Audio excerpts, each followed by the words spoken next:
Let me ask you something.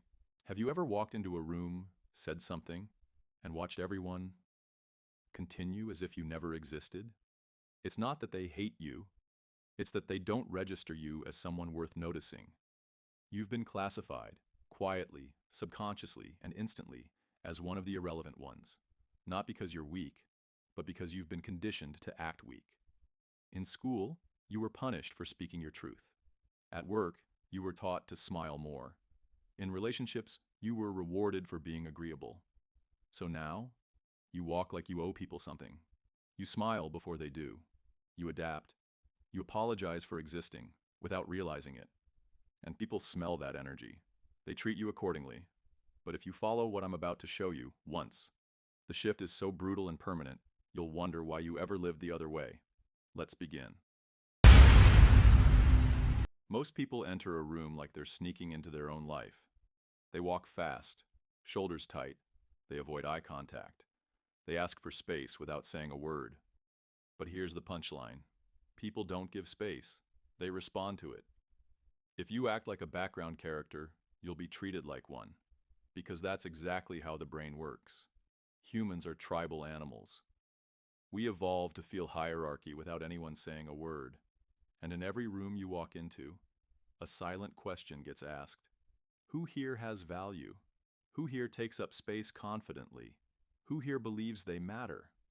If the answer isn't you, then you lose power. Instantly. So here's what you must do.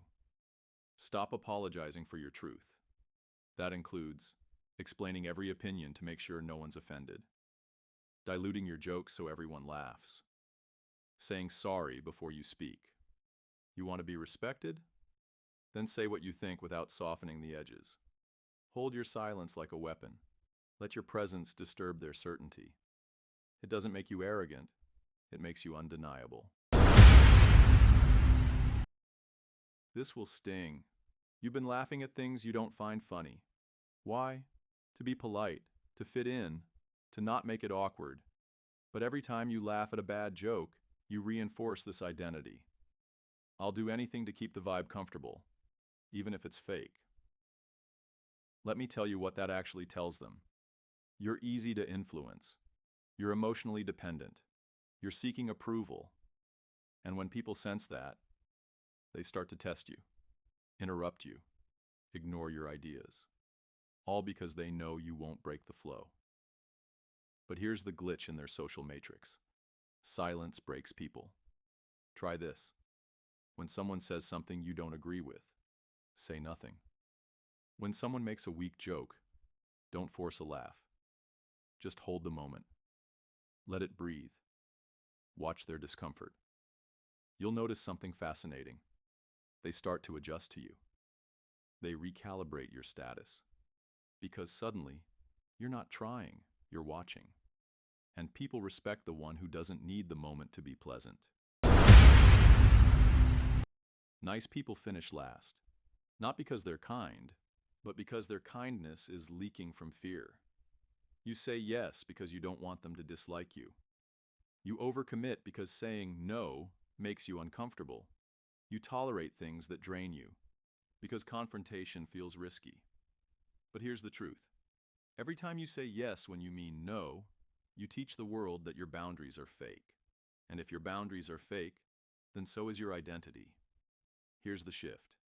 Say no instantly, not after overthinking, not with 6 reasons, not with a nervous smile. Say it, calmly, and hold eye contact. Because no without guilt is emotional dominance. It tells people, you know what matters. You protect your energy. You're not addicted to being liked. That, right there, is dangerous energy. And that's why people treat you differently. Let's go deeper. Humans don't treat you based on how good you are. They treat you based on how they perceive your internal self-image, your tone, your body language, your boundaries, your reactions. Every tiny behavior is sending a signal, and those signals are constantly being used to classify you. Are you a follower or a leader? A background character or the main event? A validator or a standard?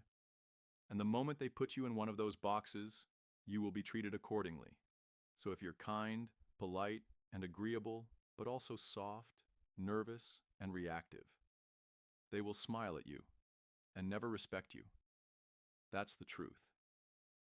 But when you stop chasing approval, when your no cuts the air, when your smile becomes rare, when your vibe tells them, I don't need anything from you, that's when people start acting different around you.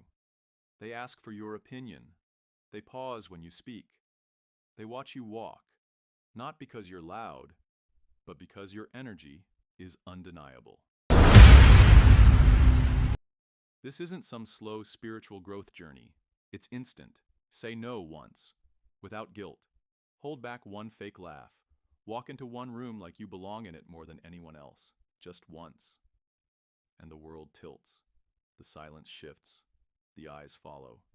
The tone they use with you gets sharper, more respectful, more alert. Because they've sensed it. You're no longer playing the game.